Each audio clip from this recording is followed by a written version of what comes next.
And yeah.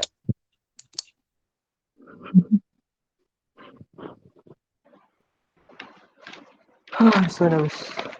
Wait, let me just turn on my crop. Okay, 3, 2, 1. Frogs. Most of us are creeped out by frogs, or at least find them icky. In all cultures around the world, frogs are something that are looked at with disgust or to generally be shied away from.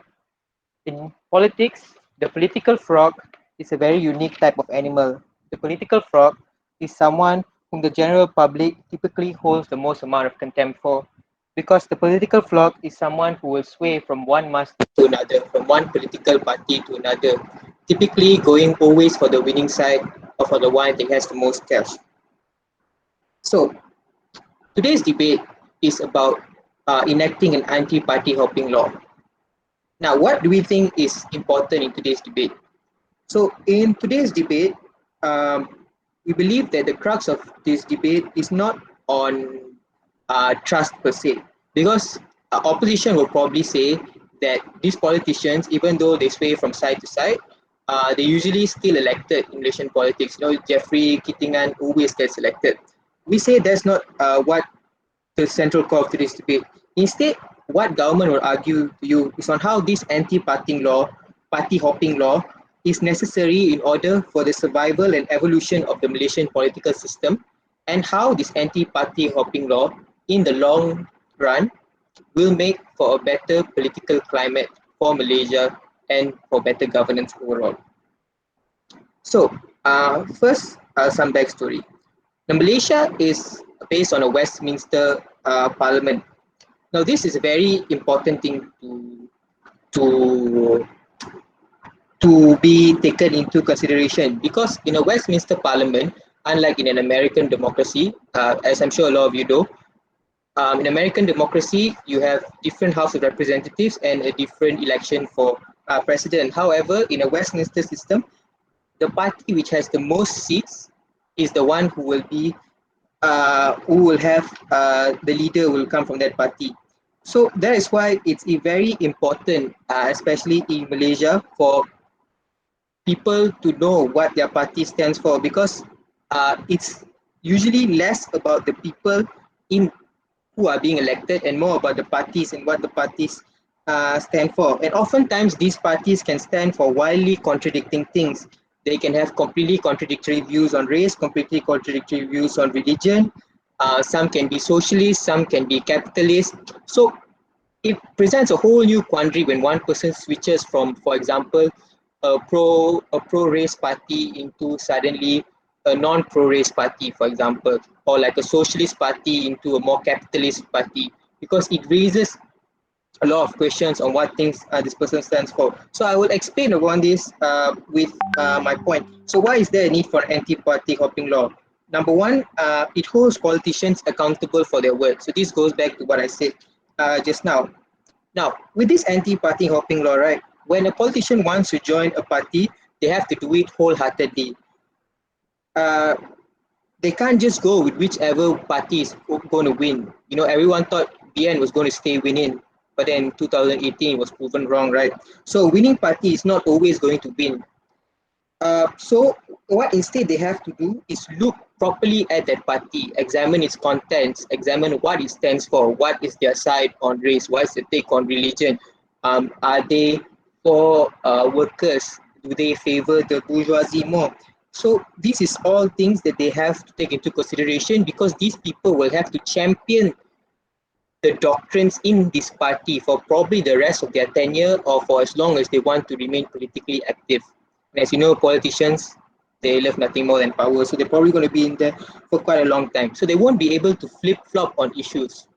Now, whereas if you have someone constantly switching from one party to another in a party, if we allow party hopping, which is what the status quo, then um, if they join a new party, they've already stated their stand beforehand. So, for example, like I said before, if they are suddenly joining more egalitarian party versus previously they were pro-race, how will people know and how will others know what they truly stand for when they can easily flip flop over issues? However, with this anti-party hopping law in place, they will have to properly examine what is the cause of the future, how is society going on, how am I as a person going to be able to champion these rights, for example. And for those who truly cannot bring themselves to champion these rights, they can, for example, form new political parties or join smaller parties or other parties that might not necessarily win, for example, because they have to champion this for a long time. Now, secondly, in terms of the internal change of these parties, now if there are enough politicians, right, who throughout the course of their tenure and especially getting new faces and all, they're going to be home to a lot of opposing and different views, especially newer views. If you have people who constantly switch parties, then these newer views will go to the parties that already express those views. So if someone is usually a pro-socialist in a capitalist party, they're going to hop from that party and go to a socialist party or whatever they see fit. However, if you let these views fester in the main party itself, right, it will allow for internal party change to occur because these voices have nowhere else to go. Like it or not, it's going to be heard by the people, and then these party members have to acknowledge these new ideas and these new ways of thinking, right? So they have to acknowledge it, they have to talk about it, they have to have a discussion, and those this will allow the political party to constantly evolve and to accept new ideas um, because of how these voices are not going to just go away, right? They're going to stay in because these are politicians. They want to stay in power for a long time. And thirdly, right, in terms of the people, there will be less political fatigue, definitely, because you know what your MP stands for. You know when you're voting for this person, what kind of policies you're going for, what kind of thing this person stands for. You know for a fact what this politician will stand for. Is not going to flip flop. It's not going to suddenly change his mind, and even if he does change his mind, it will be to the proper political channels in his party, and this will probably lead for future political evolution. So for all these reasons, right, we believe that an anti-party hopping system is the best way to have an evolution of Malaysian politics, and for those reasons, very proud to propose. Okay. Thank you, Prime Minister. Um, Martha, Yeah. at the first minute and the 7 minute, can you just like clap? Yeah. Yeah. All right. All right. I was Okay. wondering how I was supposed to do that just now. Oh, it's Um, a 8 minute speech, not a 7 minute speech. yeah, 8 minute. Oh, I thought 7 minutes. Yeah. Okay. Never mind. So before we move on, so Martha, your surrounding is quiet, right? Yeah. Okay, so you can just leave your you don't have to mute. So when they're speaking, the first and the 7 minute you clap once, the 8 minute you Mm. clap twice. Okay? Okay. Right. Can we have the leader of opposition to carry on with the debate? Hello, can you hear me? Probably a little bit louder. Can you hear me? Yep. Yeah. Okay, cool. There.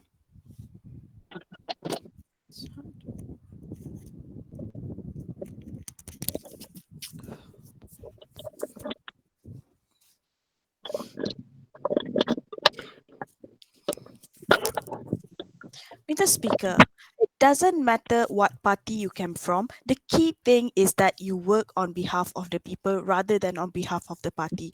So, what is it with Malaysian and party hopping, right? It doesn't happen now. It doesn't happen now only. This is not a new thing in Malaysia. So, what can we do to actually improve Malaysia politics rather than enacting a new law, an anti-party hopping to be enacted in Malaysia? Because and the anti-party hopping to for it is to be enacted in Malaysia, it is actually complicated matter because this party hopping, um, anti anti party hopping idea is conflicted with Article 10(1) Section C of Federal Constitution. So in Malaysia, we have federal constitution as the base of our law, right? So why we can't do this? Because why we can't do this? Because like federal constitution is I would say the root of the political or law for the society in Malaysia. So before I move on to my point, I will rebut Prime Minister point first. Okay, Prime Minister said that politicians need to be held accountable to their words. So you were saying that this is a politician word, right? So why it's need to be of a party and it's not need to be of the candidate itself? I, in my point of view, this is not acceptable if you want to stop people from party hopping, because party hopping or not, it doesn't matter, because people has the right to stand or flee or do anything they want. In Malaysia, we don't actually put a barrier for people to not party hopping or to stay in their party. If they are not happy with their party, they can freely go and make another party, a political party, or you just say join a smaller party. If this party were is this idea were enacted, uh the politician won't be able to join smaller or form a new political party anymore because of the anti-party hopping. So you say that we have to examine the party, and but I want to ask you something. Why not examine the candidate? Why not examine the basic um, views of the candidate itself instead of a party? Because party can change with the people inside, you know. So if we examine the candidate and the way that the candidate talk, the attitude of the candidate itself, the candidate will bring change toward the party itself. It's not about the party, it's about the people in the party. So even if the people in the party like hop to another party, still the mandate that people give to the candidate still stay with the candidate itself. So we don't Point of need clarification. an no, thank you. We don't need anti-party hopping to be enacted in Malaysia. So uh moving on to my point, my first point is human right. um as I said before, this anti-party hopping, if it is to be enacted in Malaysia, it is conflicted with Article 10(1) Section C of Federal Constitution. So what are you going to do about this? People has the right to write and form their own association. So it's freedom of association. So human right is the basic need of human race in Malaysia, or in any other country in the world, right? So why do you want to take this away from them? So I think that anti-party hopping shouldn't be enacted in Malaysia. So I want to ask a few questions to the government side. What is the problem actually? Because even if someone is to party hopping, it doesn't actually affect much for the society or the people that are voting them. So, and the second one, will this do a lot of harm? Because this is not a new thing. We see this every time every election. After the election, people are going to jump party and whatnot because their point of view change within the party. They are not happy within the party. So why not we give them the chance to party hopping, or leave the party if they are not happy with it. So the third one is, why now? Before this, as I say before, this is not a new thing. Why now we want to do this? Because even if you want to do this, this will require a lot of work, a lot of time and a lot of chaos that will happen because there's a government side and opposition side of this anti-party hopping if it is to be enacted in Malaysia. So and the last question I want to ask you is like, are voters voting for the party or for the person? Because for me myself, I'm voting for the person, not the party. If the person is responsible enough, and if the person is good enough for me in my eyes to be my representative or my what my state representative, I would just vote for him. Because like, if you see the party if you see the whole party as one, it won't be able to fit into the picture well, because the party consists of a lot of different people with a lot of different view. Even though you say that you have to see what the party is truly stand for, or like what the politicians stand for, because like the politician um stand for what they believe and not necessarily what the party believes. So the party can change within with the politician that are inside of the party. So as I say before, it doesn't matter what party you come from. The key is to serve the people that vote you, and the people that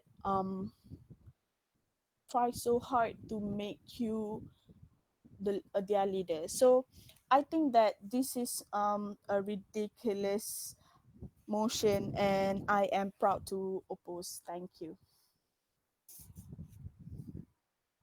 Thank you, Leader of Opposition. Can we have the Deputy Prime Minister to present his case? Here.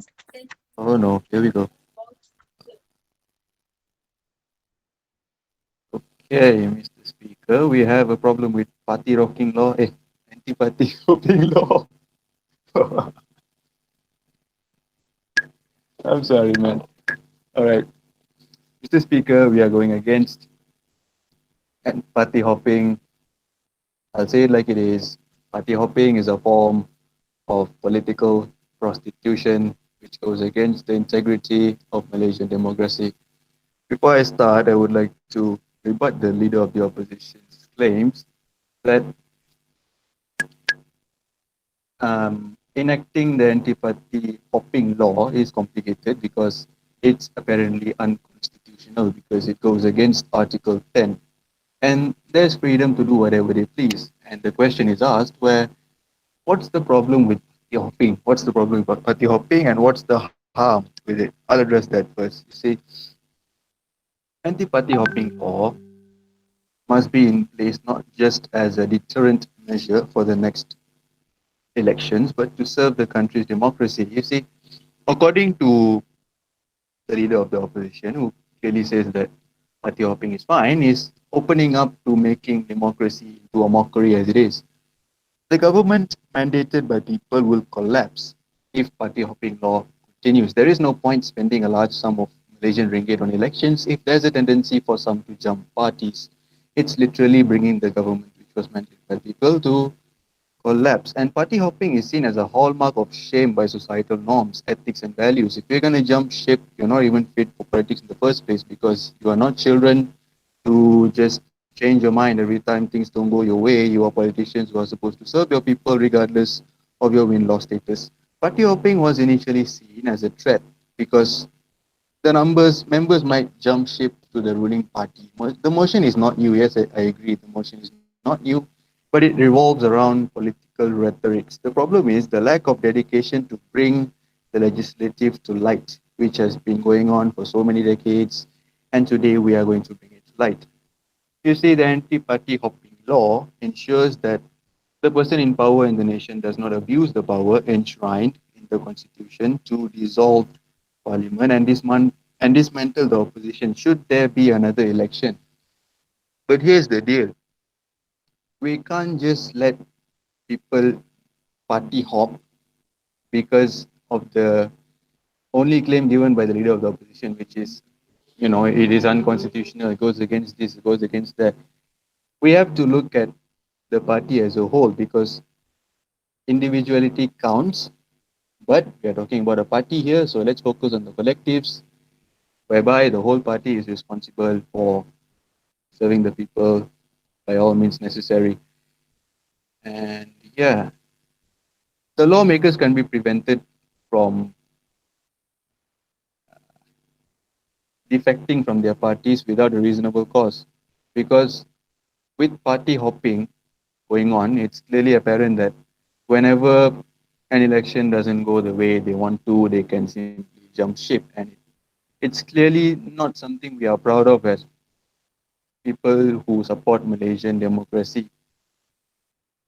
And with that, I would like to stress that it's time the anti-party hopping law is enacted in Malaysia because we cannot stand for silly claims that individuality is suddenly valid just because the election doesn't go the way the party wanted to. Thank you.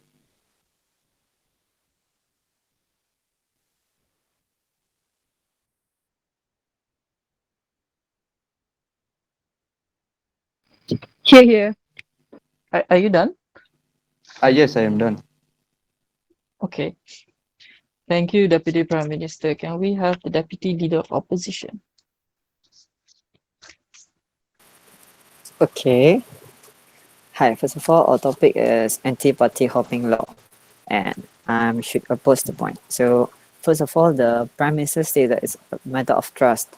Okay, so here the first thing, it's not about trusting the whole party itself. It's about trusting the people inside the party. So, if a person think that himself is not good enough in that party, and the party cannot afford to have his idea, so why? What is the problem if he jumps to another party and give his idea there to make a better country? So it's not a problem for a person individually to jump. It's his right to jump. And come on, it's 2020 and it's time for all of us to think forward. It's like not a flip-flop thing. Maybe the time that they used to be in that party, they have old and lame ideas, and when the time they jump to a new party, they have a brand new ideas and some really good ideas to make a better country. Because this anti-party hopping law is meant to be for individual thing, but at the end, in a bigger scope, it represents Malaysia and how Malaysia is going to be in the future. So so internal party change is something good. So it's better because new idea gives a new Malaysia. It's like this. A party is like a house. We can decorate our house as what we want, but if one day you think that that house is not enough for you, cannot cope with what you are having, you move to a better house, to a bigger house, to a more comfortable house, which the house can actually help you and help the country. So same goes to the party and the people. Okay, and based on what the deputy deputy said is, what is the harm? I mean, like, what is the harm for a person to jump to another party? Like, he is just jumping himself. He's not pulling the whole party or destroying anything. He's just jumping himself. So it's not the harm because it's not a I mean, it's not a party which bring a better Malaysia. It's a person combined fully a better, I mean, a group of better people combined to form a party to bring a better Malaysia. So why can't a party hop be enacted in Malaysia? I think that's it. Thank you. All right. Thank you, Deputy Leader of Opposition. Can we have the government whip? Hanim? Is Hanim in?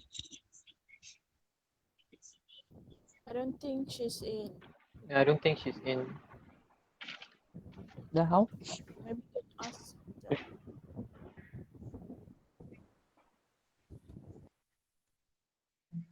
How? I doubt she even listened to whatever was going on.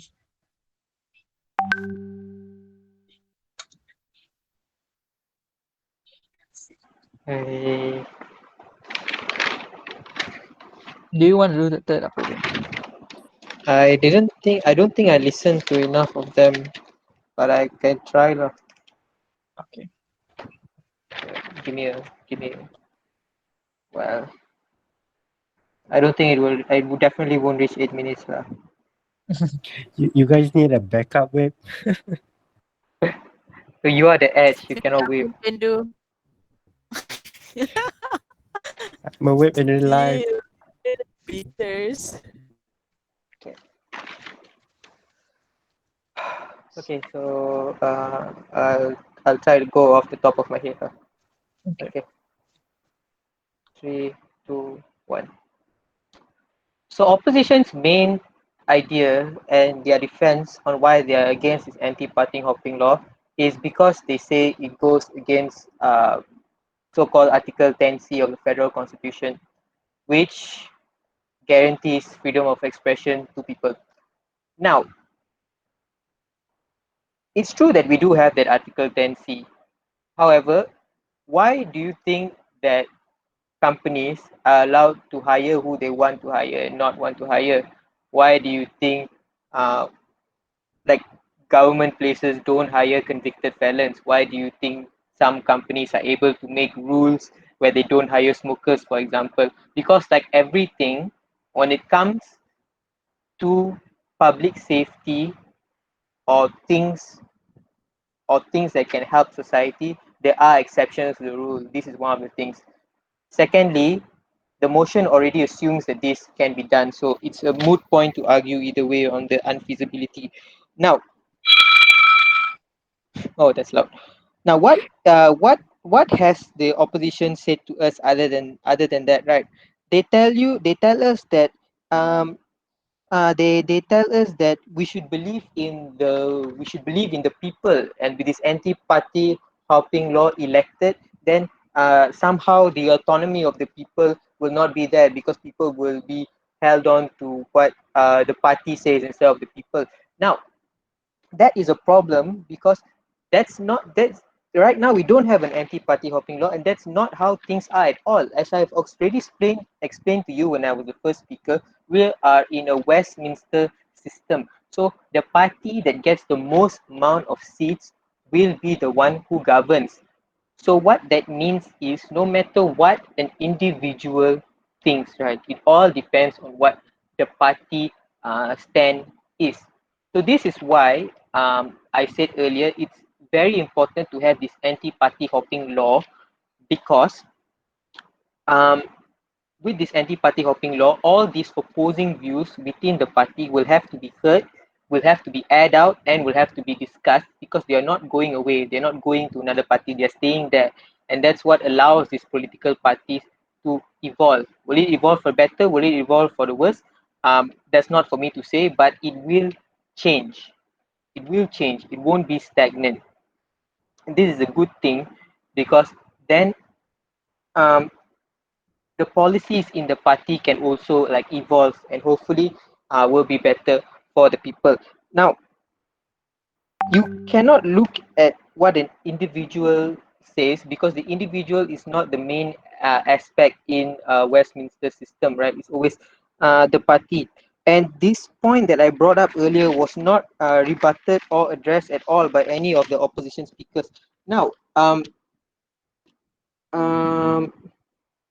they also talked about how um, they also talked about how no, I didn't write any other points that they talked about. Sorry, that's all I have. Thank you, I had a government whip. 3 minute speech. Yeah. Very sorry for the horrible speech. Can we have the opposition whip to wrap up the debate?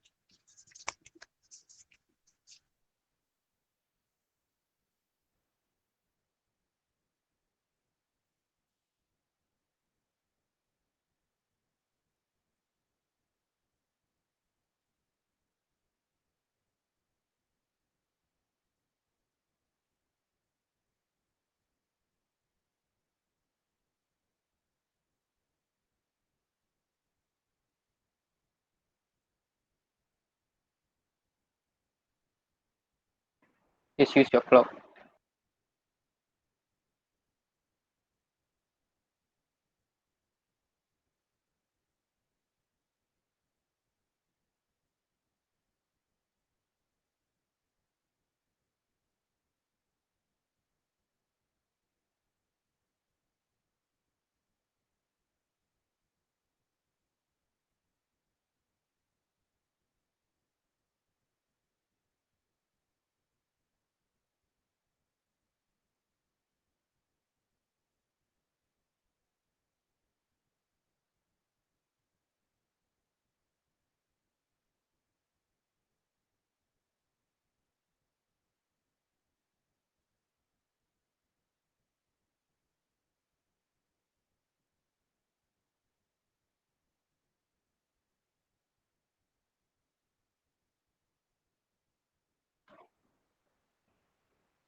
Here, here.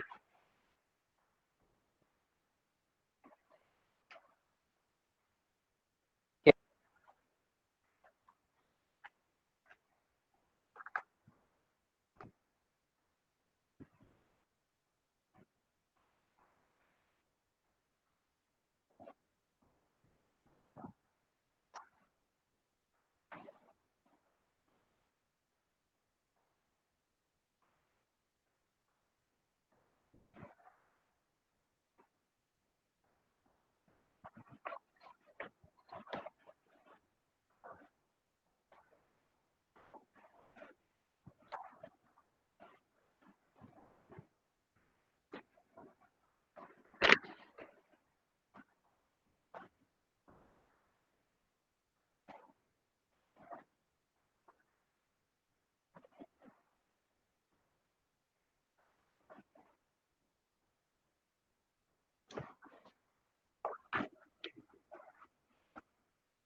POI, please. Yeah. Under government's paradigm, under opposition's paradigm, how do you have more accountability for politicians and their words?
Here, here.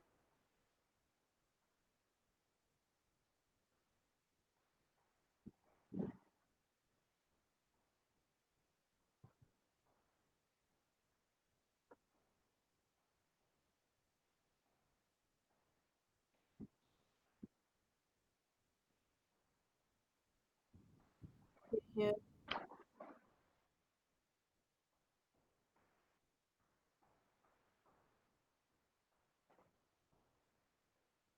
All right, thank you. So, um, Amin or Aisha, either one of you want to start first?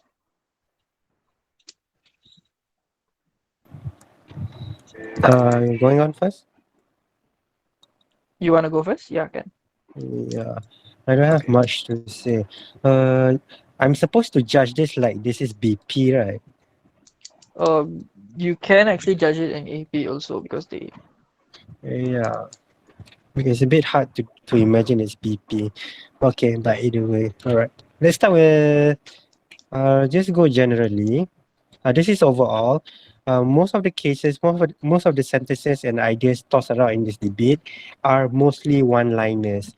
They do not have any explanation as on to why something must happen, why anything should happen, or even in the first place, why something does happen.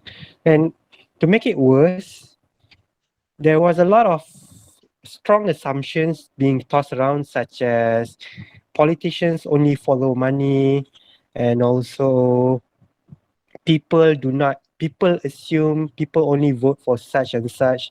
This for this sort of debate, these strong accusations should be supported by a fact or any statistic, because in the end it's just an opinion, and I wonder why Povin doesn't strike on that, or even Lam doesn't strike on that.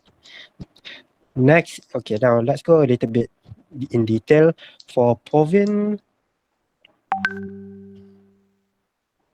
you like the continuation inside your story. I like your story about the frogs. But going on to your points about holding politicians accountable, there is no story that I can't understand or try to get from your point, because because what you say that, okay, if you put them together inside a party, we're going to have them to re-examine what is their wrong, what is their mistakes, so that they can make the party better. So in hopes that and they don't know if the politician will hold any value in whatsoever way. Next is about your internal dilemma. You say that when we want to let contradictions stay inside a party so that they can develop, but you never even explain to us how, by having contradictions inside a party, especially one that is strongly oriented in one view, probably UMNO Malay, the AP Chinese, what what would actually happen if they have someone who goes against the main narrative of the party? How would it actually develop? In that way, you like the explanation. I think that's enough for Povin. Next is PJ. PJ, you rebutted with a lot of strong opinions, such as you say that what is the problem with the current frog situation? You say that it's not a new thing. And then I was wondering, really, did this thing happen before? No, you did not say anything. You just simply said that in the previous election, things like this happened. But you forgot to tell me, well, when did it happen? Who did it? And was there a big impact at that time?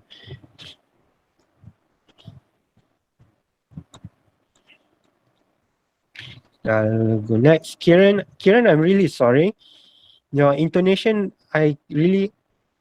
your voice is wonderful, you know that. But your punctuation makes me a bit hard to grasp on your thoughts and ideas. So I don't really have a lot on you. Jabir,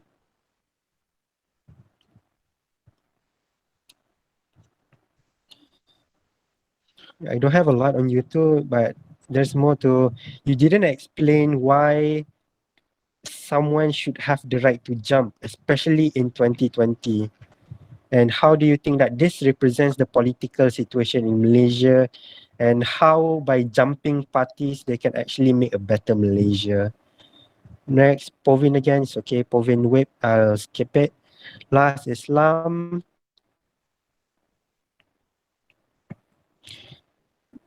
There's again there is strong opinions like there is no difference in between politician party, just different brand. By the assumption that every party is conservative, there is you just said it as a one-liner. I need I need convincing proof for that. He also said that there is no intention of whatever politician to change a party. They only follow the money, which again it needs proof because this is a very strong accusation.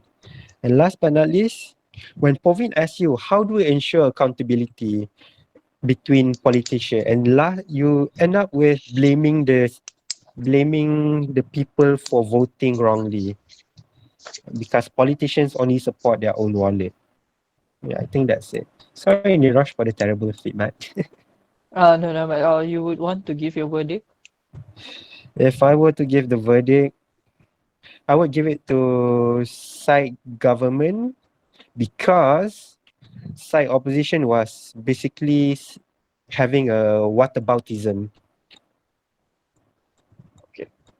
Right, thank you, Armin. Okay, so now it'll be mine. So I'll go with general feedbacks and then I'll give the verdict and then I'll go in precise of each speakers to speaker, right? So generally I think the debate is to be weighted based on only the leader's speech, means the prime minister and the leader of opposition speech, because the person who is supposed to carry the debate, which is the deputies, did not carry it well. Okay, so overall I feel from both sides there was the plus and minuses in both sides, but then each side did not actually, I would say, focus on the minuses of your opponents, which means you did not actually pick out what is actually wrong with the other side. You were mainly going onto what you are focusing on to, but you tend to not look into what your opponent has done the mistake in their cases. Right. So since I've said I'm judging the debate based on your first speaker's speech, because the second speakers did not do much, and then the whip, one side had a whip and one side had no whip. So I'll go with what Amin said. I'll go with side government. Right. From speakers to speakers comments, right? All right. So for Prime Minister Povin, I feel you came up with a very good point, the accountability of politicians. But I felt there should be more explanation or proving to me how is this law going to make sure accountability in politicians, which I was seeing that as a lack in your points. And also like what the opposition whip actually highlighted. You kept saying how it will be a benefit, but you did not tell us how this anti-party hopping law is going to work in the Malaysian political system, right? That was the flaw, but it became a plus point to you because the opposition did not actually highlight it much in their earlier speeches. Okay, it only came up like what in the whip. It's supposed to be the leader of opposition who highlights the mistake made by the prime minister, but since the leader of opposition didn't do it, I have to give the credit to the prime minister. So overall, I felt your speech was good, but there needs to be more of how it's going to work and why do you think accountability is important and how is it that this law going to make sure accountability exists between politicians, right? That's the most important thing. Leader of opposition, PG. Okay, I feel your rebuttals was very, very all over the place. Okay, because it was not precise. Like I said, there was so many things wrong on Povin's side, but you did not tend to pick up the most important points from his side to be rebutted. If you would have done that to actually explain, I mean to actually emphasize the mistakes made by him in your speech, like what Lam did in her speech, you would probably, take the debate to a different level. Okay. And also the point that came out from the leader of opposition, human rights. Okay, yes, I understand it's against the human rights and stuff. But again, you did not explain properly how is it that this whole human rights thing is going to affect the country. Why is it so important that we look into human rights? I did not get that. You just explain about what is Article 10.1 and then you just told me how it's contradicting to the anti-party hopping law, and you went on to give the 4 questions to cite government. It's good that you come up with the questions, but the thing is, um, when you give such questions, you have to make sure these questions are like something that is going to sink your opponent down. Okay, something that is not going to make them to survive anymore in the debate. Normally in debates, the reason why we give these questions would be because we would want them to answer this question at the end of the day or in the next speaker speech, so that they can't survive the debate anymore. However they go about, they won't have an answer to it. So probably the questions is a good strategy, but you would have to have a better question asked to your opponent. All right. So to both the deputies, I felt you started off okay, but I don't know what you guys did. You guys started off okay, but then you guys just dropped. Okay. You guys like One of the deputies is not here. one of the deputies is not here. Oh, okay. Wait, I'll just tell the deputy prime minister first. So you came up with a very solid point actually. It's a mock to the democracy, since Malaysia follows the democracy system and stuff, right? I felt that was a good point. But again, like what Amin said, you guys actually stick to a one line of explanation. There was no explanation actually. You just told the point and then you went to the next one, and I didn't actually get what you were speaking much. Both the deputies was almost the same. You guys were introducing concepts in the debate, but there was no concrete points for us to weigh the debate. All right. So with government whip, I can't say anything because you were ad hoc. Opposition whip. Okay, I feel you did a good job. So because of that, if I were to weigh a best speaker in this debate, I would actually give it to you. Why? Because many things in this debate was actually, it became clearer when you were speaking. Right? So like things like you actually pointed out what were the debate flowing around, what was supposed to be, seen to in this debate and stuff. And probably in your whip speech, you should focus more onto how you can actually summarize and make your cases strong. Okay. And also pick pick the important points to be rebutted on the opponent side. But what you did was actually good because you actually highlighted most of the things that your previous speakers did not highlight. Okay. Sorry if the comments did not work because we had to do it in a very, you know. So probably for the deputies, right? If you guys are listening, the next time to be honest, the debate will be actually weighted based on what the deputies are speaking. The deputy will actually weigh the debate mostly lah, because the first and the third speaker one will start, one will end, but you will actually build the whole case in between because you have the rebuttal and you have the points in your speech. So you should be more, I would say, focused on why or how you can actually rebut the previous speaker and how you can support your previous speaker, and then create your points. And your points have to be solid, not a one-liners. Yeah, basically that's all.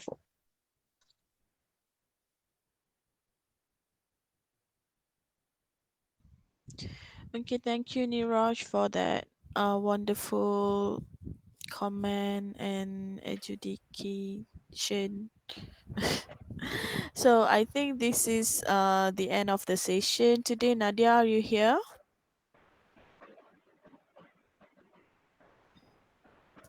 So Nadia, I'm here. Yes, yes, yes. okay, I'm we here. can take picture and then we can all um leave the room lah. So the next meeting, the next practice is going to be on Thursday. Thursday. Yeah, on Thursday. On Thursday. Are you okay with that? Okay. Niraj, okay with that? Yeah, this Thursday. Okay, cool. Same time, okay? Same time, but we're going to do it on Zoom. With Zoom, so it's easier. Is your internet going to be better by then? Yeah, I'm going back to Unimap tomorrow. Oh, really? Have Yeah, fun. Wow, I'm safe, safe. driving tomorrow, so I had to. Oh, it's a journey, PJ. It needs to be better, dude. And the Let- O is coming, so I'm enjoying my PKP at Selangor. Selangor. Me too. Kuching Cibaring. red zone.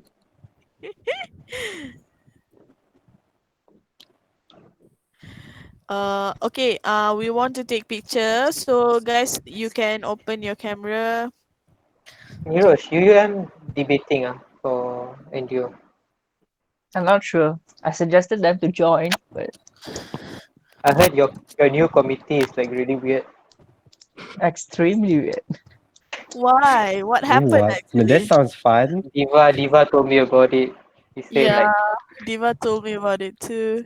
why would the school have a secret committee selection? I don't get it. No, What? it's actually Sorry. usually they will dissolve the current committee and then a new committee will take over, which the new committee is mainly in charge of management lah. Hmm. So they rarely know what debate is going on. Yes. But So but Diva said they kick him out of the group chat. No, they kicked all of us out. Wish. They wanted to dissolve the group. you open the camera and then What you guys even? can take picture first. I'm not gonna open, okay? Why? Not decent. What the hell? You know, this is like one of those rare moments I see Lam is not laying down on her bed.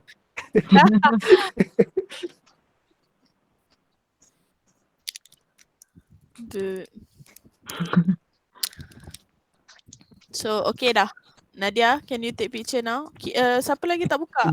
Sorry, my internet connection is really slow. I cannot see who's open or who's not. Martha, can you take over? Nirosh, Yeah. which speaker do you usually? Where do I see? What is your usual speaker role? Second. Okay, ready guys? Is everyone like has opened the camera? Nadia macam belum lagi. Nadia. Oh, Yeah, Nadia. everyone open their camera already. I can't see everyone. I cannot see everyone.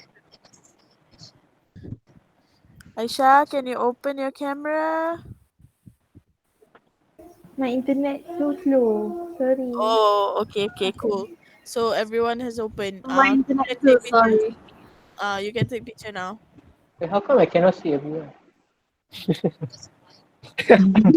1, 2, 3. Cakap macam tu. Okay, ready eh? One. Marta pasang lampu lagi. Buruk lah kau senyum ni Rosh. Dah. Kurang asam tu. Celaka tu. Alright, I'm liking Nirosh right now. Shut up. Amin, kau ni jangan kau pengganti ni Rosh, kau tahu tak? Selalu. Aku pengganti Nirosh. Kita orang dua hidup di cabang hidup berbeza. Sorry, Dua-duanya sama, mencelakakan kau. engkau lah celaka masalahnya. Niroj is my argue partner, and then after Niroj left, you are the one that always argue with me. Kau yang cari gaduh dengan aku tak faham kenapa. Kau ingat kau handsome ke situ ah? Janganlah.